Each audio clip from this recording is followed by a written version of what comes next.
¿Qué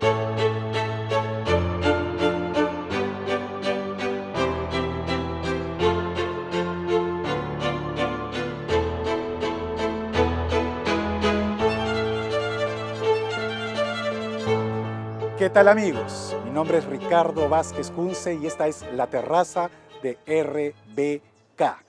Este es un programa que tiene por objeto entrevistar a los protagonistas de los acontecimientos, a los protagonistas de la coyuntura durante cada domingo de este verano. Los invito a seguirnos y espero que les guste el programa. En este primer programa tenemos a una gran promesa política. Ella es joven, inteligente, simpática y tiene las ideas muy claras. Bienvenida a Adriana Tudela Gutiérrez. ¿Qué tal, Adriana? ¿Cómo estás? Bienvenida a la terraza de RBK. Muchas gracias, Ricardo. Encantada de estar acá. Adriana, ¿qué edad tienes tú? Tengo 32 años. 32 años. Sí. Perteneces a una generación nueva que quiere hacer política, y la pregunta que te hago es ¿por qué te interesa la política y por qué sobre todo te interesa postular al Congreso, habida cuenta de lo que significa la política en el Perú y la devaluación del Congreso en el Perú de hoy? Bueno, a mí me encanta la política. La política es algo que ha estado muy presente en mi vida desde siempre. Vengo de una casa que es muy política, siempre se ha discutido de política en la mesa, siempre he conversado de política con mis papás, con mi hermano, y eso definitivamente ha generado un interés en mí que se ha traducido un poco en las cosas que he ido haciendo a lo largo de mi vida. Siempre he estado, de alguna manera u otra, tratando de participar del debate público. Y ahora, digamos que he tomado la decisión de dar el salto de simplemente opinar sobre política a participar activamente en política. ¿Y a qué se debió, digamos, esa decisión? Porque siempre hay, cuando en la persona que le gusta la política, ¿no es cierto? Creo que nosotros compartimos ese gusto por la política. Siempre hay un momento en el cual hay algo que nos hace dar ese salto. En tu caso, ¿qué fue lo que te hizo dar el salto? Yo siempre he tenido muy presente la idea de que en algún momento de mi vida iba a postular algo, iba a participar activamente en la política. Ahora, creo que ese momento se ha visto un poco adelantado por la coyuntura que estamos viviendo hoy. Creo que hemos llegado, o sea, creo que la crisis que hemos estado viendo nos ha llevado a un punto de quiebre. Creo que en los próximos años se va a definir mucho sobre el futuro del país. Y es eso lo que me ha empujado a participar ahora y comprarme el pleito ahora y no tal vez en 5 o 10 años más. Creo que estamos en un momento decisivo para el país. Tú hablas de comprarse el pleito.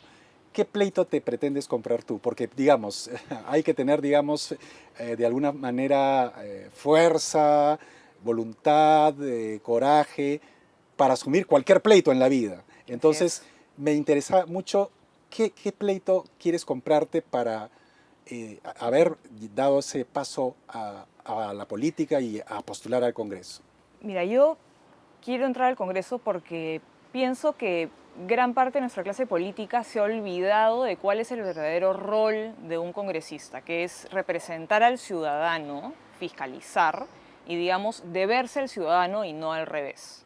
Sin embargo, lo que hemos visto durante los últimos años es que nuestros políticos se han servido del Estado y han utilizado nuestras instituciones para concentrar poder, cuando en realidad las instituciones están para limitar el poder político. Entonces, el pleito que yo me quiero comprar es recuperar este verdadero rol que debería tener el congresista, de representar, fiscalizar y sobre todo defender nuestras instituciones como límites al poder político. Ahora, tú hablas de fiscalizar, pero acaba de salir una ley mediante la cual no se permite, por ejemplo, ahora se permite el desafuero de los parlamentarios, es decir, no va a haber inmunidad parlamentaria. Entonces, en una de mis columnas yo puse que eso iba a significar de alguna manera romperle al Congreso una de sus tres funciones, que es, como tú bien has dicho, fiscalizar, legislar y representar. porque si tú no, de alguna manera, puedes gozar de una inmunidad para hacer tu trabajo digamos, de investigación, lo que va a pasar es que te van a poner 20.000 juicios y te van a hacer la vida imposible. Sí. ¿Cómo pretendes tú enfrentar eso? Y lo segundo que te quiero preguntar es, ¿a ti te parece bien que la inmunidad parlamentaria haya sido suprimida? No, yo coincido contigo en que la inmunidad parlamentaria es necesaria. Ahora, definitivamente habían algunos ajustes que había que hacer. O sea, por ejemplo, la inmunidad de arresto creo que es algo que no debería proceder, sobre todo si se trata de delitos que han sido cometidos previo a la elección del congresista. Y como esos, hay un montón de otros ajustes que se pueden hacer para limitar la esfera de protección de la inmunidad parlamentaria. Pero sí creo que es vital, sobre todo en un país como el nuestro, en el que la política se ha judicializado tanto, contar con un nivel de protección que le permita al congresista fiscalizar al poder político de turno. Entonces, creo yo que lo que ha pasado ahora es que este descontento frente al Congreso se ha traducido en un odio a la inmunidad parlamentaria cuando en realidad el problema no va por ahí. El problema es que tenemos una crisis de representación que permite que nuestros políticos lleguen al poder y al día siguiente se olviden de sus electores. Y esto es así porque tenemos un sistema político, un sistema electoral que permite que esto sea así. Entonces, la manera en la que yo pienso enfrentar este problema es generando cambios en nuestro sistema electoral, que al final del día no es más que la columna vertebral de nuestro sistema democrático, para mejorar la representación que puede haber entre legisladores y ciudadanos. ¿Y qué cambios, digamos, específicos propones tú para precisamente enfrentar eso? El primero y el más importante es que creo que tenemos que pasar de un sistema de listas que tenemos el día de hoy a tener un sistema de elección uninominal. Esto es reorganizar los distritos electorales del país para que cada uno de esos distritos elija solamente a un representante al Congreso. Entonces, digamos que la relación entre congresista y electorado o ciudadanía está mucho más clara. Ya no hay confusión entre quién representa a quién, o los ciudadanos ya van a tener claro a quién recurrir para que les rinda cuentas. O sea, por ejemplo, en Lima somos 10 millones de habitantes, que tenemos que elegir de entre más de 700 candidatos al Congreso, de los cuales solo terminan entrando 33.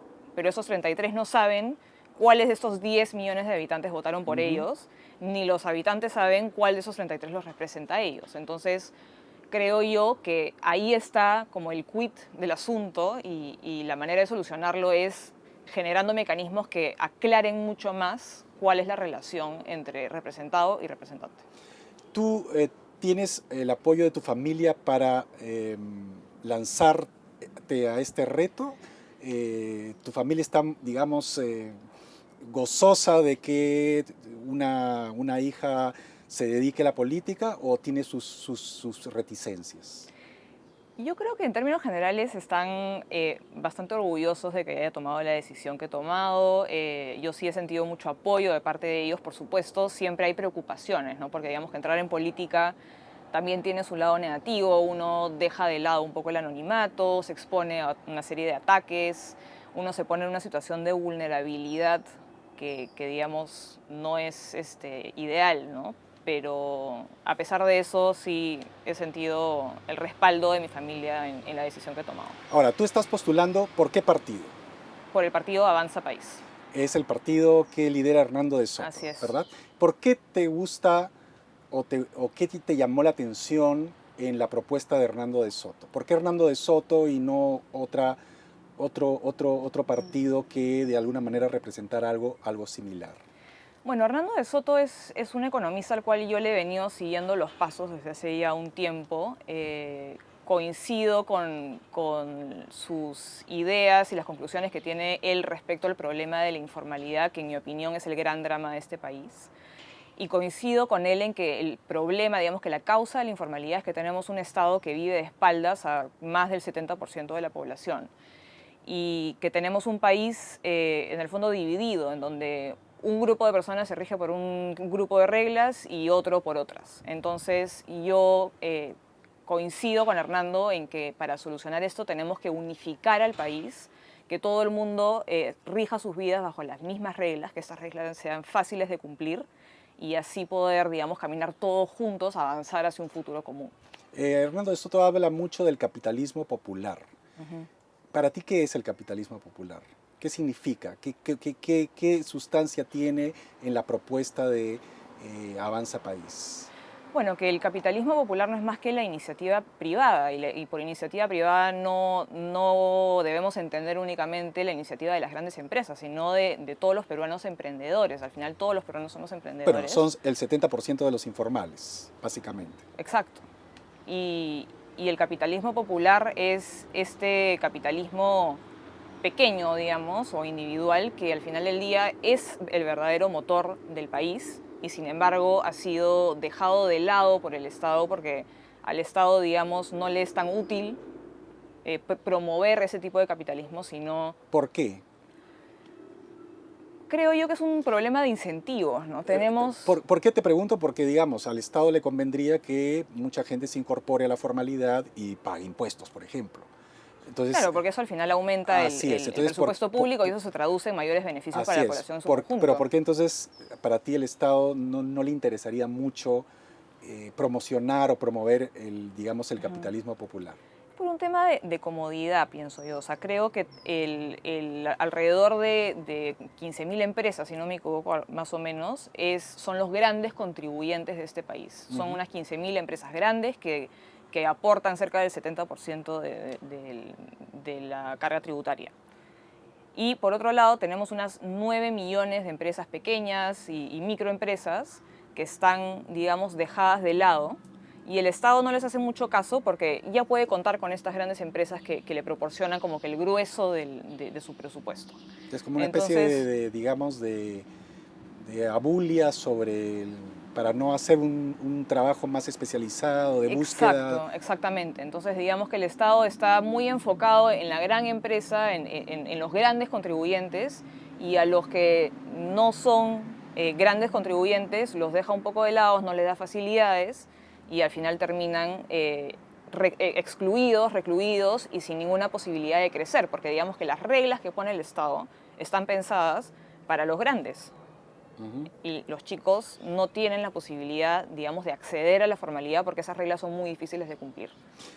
¿Cuál sería la diferencia, por ejemplo, entre lo que propone Hernando de Soto, que es más o menos lo que tú me has esbozado, y lo que podría proponer Nano Guerra García, que es la cabeza de lista de Fuerza Popular, que básicamente tiene también una visión digamos, emprendedora? O sea, ¿cuál sería ahí la diferencia? La diferencia es que Hernando ha estudiado el problema de la informalidad muy a fondo, es una persona que ha recorrido el país estudiando este fenómeno y él plantea una solución de abajo hacia arriba. Digamos, él no piensa que la formalidad se va a solucionar porque un burócrata o un intelectual desde su escritorio redacte una ley diciendo vamos a solucionar el problema de la formalidad por A, B, C, sino que él cree que las soluciones tienen que venir de abajo hacia arriba, que se tiene que consultar a las personas que viven en la informalidad, ver qué es lo que se tiene que cambiar y en función a eso dictar las políticas públicas y no al revés. Bueno, te quería preguntar sobre acontecimientos recientes. Hace poco hubo una vacancia, hubo un presidente que duró muy pocos días, hubo una marcha que duró también varios días y que, digamos, de alguna manera fue la que sacó a ese presidente y a raíz de eso tenemos hoy día al presidente actual, que es el presidente Sagasti. Estas marchas, este grupo de gente se ha dado en llamar la generación del Bicentenario. ¿Tú te identificas con la generación del Bicentenario o tienes algún tipo de reparo? Yo soy, creo, parte de la generación bicentenario porque soy millennial, o sea Así es. sí.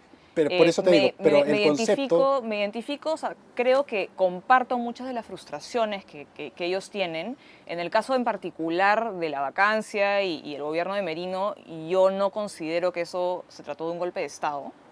Digamos que tengo esa primera diferencia, pero sí... ¿Por qué no fue un golpe de Estado para ti? Porque la vacancia por incapacidad moral es una figura que está contemplada en la Constitución, que ha estado contemplada en la Constitución desde que tenemos constituciones prácticamente, creo que desde 1823 en adelante, y es un mecanismo de control político y siempre ha sido entendido de esa manera. No es un proceso judicial ni jurisdiccional ni determina la responsabilidad penal de nadie. es simplemente una sanción política que el Congreso hace contra el presidente. Y nosotros podremos estar en acuerdo o en desacuerdo, así en este caso en particular, digamos, correspondía o no por los elementos de juicio que habían o por los indicios que habían, pero que es una facultad del Congreso es algo innegable, ¿no? Ujú.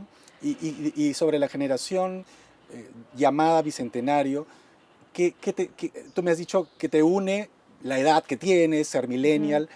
¿Qué te separa de esa generación, del concepto que se ha elaborado de esa generación? No sé si hay algo que me separe, pero yo creo que hay una falacia a la hora de decir que toda la generación bicentenario piense igual, porque al final lo que nos une es simplemente pertenecer a un grupo de edad determinado. Más Ujú. allá de eso, creo yo que pretender decir que todas esas personas, porque tienen una edad determinada, piensan igual, está muy alejado de la realidad, ¿no? Claro, lo que pasa es que de alguna manera han enfocado el concepto de generación bicentenario con Las personas que eh, salieron a marchar. salieron a marchar contra un golpe de Estado, Ujú. salieron a marchar contra Merino, salieron a marchar por una nueva constitución, etcétera, etcétera, Ujú. etcétera. ¿Tú estás de acuerdo, para ir terminando la entrevista, con una nueva constitución? No.